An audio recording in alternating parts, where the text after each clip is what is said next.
या 38 गावांमध्ये 3 दिवस सुजातदादा प्रत्यक्ष त्या तालुक्यात जाऊन राहिलेत, पाड्यापाड्यावर गेले, जिथे अडचणी आहेत, जिथे समस्या आहेत, जिथे या पद्धतीच्या वस्त्यांमध्ये मूलभूत सुविधा पोहोचल्या नाही, विकास असं मी म्हणत नाही तर मूलभूत सुविधा की माणसाला जगण्यासाठी ज्या गोष्टींची गरज असते त्या सुविधा देखील पोहोचल्या नाही।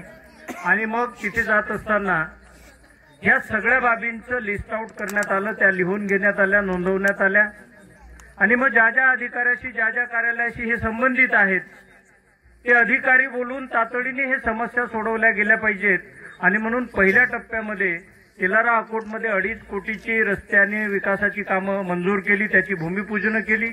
त्यानंतर 5 कोटी रुपये त्याच गावाच्या विकासासाठी पुन्हा डेव्हलपमेंट प्लॅन अंतर्गत डीपीडीसीच्या निधीतून त्यांनी प्रस्तावित करून घेतली। 1 कोटी रुपयाचं सभागृह त्या भागात मंजूर करून घेतलेलं आहे।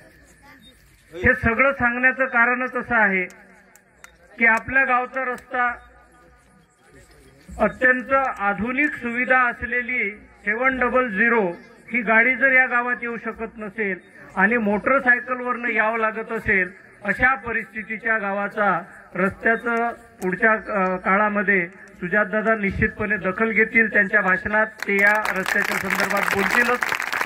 परंतु वंचित समूहाला आता एक बाब लक्षात घेणं गरजेचं आहे की तुम्ही तुमचं जगण्याची स्टाईल, तुमचं वागण्याची स्टाईल, तुमचं एकंदर ॲटिट्यूड हा बदलणं गरजेचं आहे। तुम्हाला सगळ्यांना आठवते की जर आम्हाला पार्टी करायची असेल तर वाघाची पार्टी करत नसतात। पार्टी कशाची करतात? कोंबडा कापतात किंवा बकरा कापतात। गरीब जनावरांची पार्टी होती। असं म्हणते का कोणी की चला आज वाघ कापू? आपल्याला जर आपलं अस्तित्व उभं करायचं असेल तर वाघांच्या पक्षात आपण काम करतो, आपली स्टाईल वाघांसारखी असली पाहिजे। बाळासाहेब आंबेडकर या महाराष्ट्रात जेव्हा एक इशारा देतात तेव्हा हा महाराष्ट्र इलेक्ट्रिकचं बटन दाबल्यासारखा बंद होते आणि त्यांनी सांगितलं की 4 वाजता सुरू करायचा तर तो 4 वाजता सुरू होते। त्यांनी दिलेलं एक स्टेटमेंट महाराष्ट्र सरकारला त्याची दखल घ्यावी लागते। तुम्हाला सगळ्यांना आठवत असेल की इथल्या तरुणांच्या संदर्भात कंत्राटी भरतीचा निर्णय भाजपच्या सरकारने घेतला होता। सुजातदादांनी 2 मोर्चे काढले आणि बाळासाहेबांनी एक स्टेटमेंट दिलं, सरकारला नाईलाजाने तो निर्णय मागे घ्यावा लागला, आम्ही कंत्राटी भरती करणार नाही असं फडणवीसाला जाहीर करावं लागलं। या महाराष्ट्रात शोषित समूहासाठी फक्त एकमेव पक्ष आहे, तो म्हणजे वंचित बहुजन आघाडी।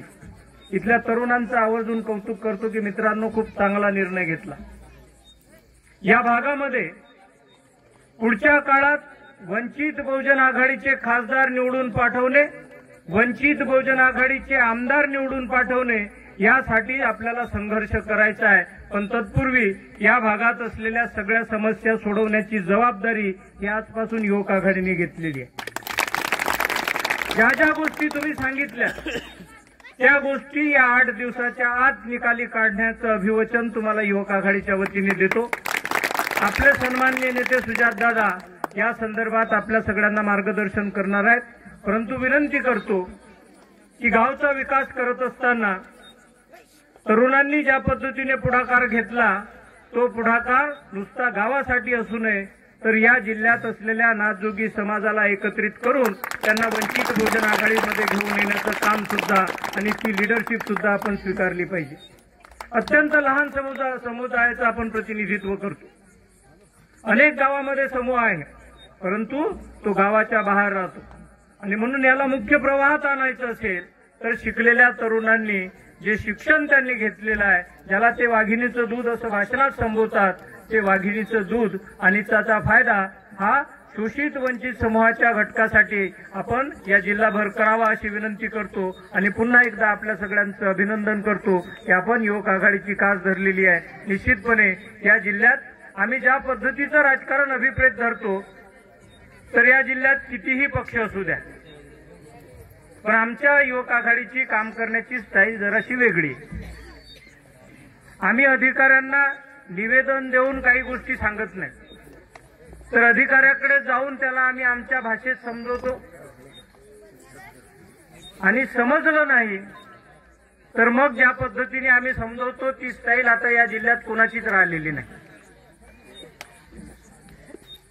तुम्ही वर्तमानपत्र जर पाहिली असतील गेल्या काही काळातली, तर इथला रस्त्याचा प्रश्न असो, इथला पिण्याच्या पाण्याचा प्रश्न असो, इथे शेतकऱ्याच्या खत न मिळण्याचा प्रश्न असो, या जिल्ह्यात कृषी अधिकाऱ्याला स्वतःच्या बुलेटवर बसून घेऊन जाणारी युवक आघाडी एकमेव संघटना आहे.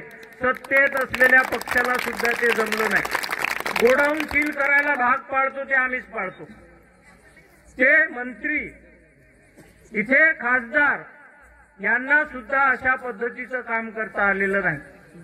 रस्त्याच्या संदर्भात एखादी घटना घडली की युवक आघाडी ट्रॅफिकवाल्याच्या ऑफिसमध्ये जाऊन जसं चपराशाला झापतात तसं ट्रॅफिकच्या पीआयवाल्याला झापतात. हे सगळं का होते तर बाळासाहेब आंबेडकरांचं नेतृत्व आणि बाळासाहेब आंबेडकरांचं नाव युवक आघाडीच्या पाठीशी आहे. सुजातदादा सारखे नेते हे त्यांना गाईड करत असतात आणि त्यामुळे ही हिंमत आणि ही ताकद युवक आघाडीने करून घेतलेली आहे. आणि म्हणून नुसत्या बल्लाडीच्याच नाही तर या पंचक्रोशीत असलेल्या सगळ्या तरुणांनी हा संघर्ष उभा करण्यासाठी गावागावामध्ये आपल्या सगळ्यांना युवक आघाडी स्ट्रॉंग करायची. 25 तारखेला आपला सगळ्यात मोठा धम्म मेळावा जो आहे तो बाळासाहेब आंबेडकरांच्या नेतृत्वात आहे.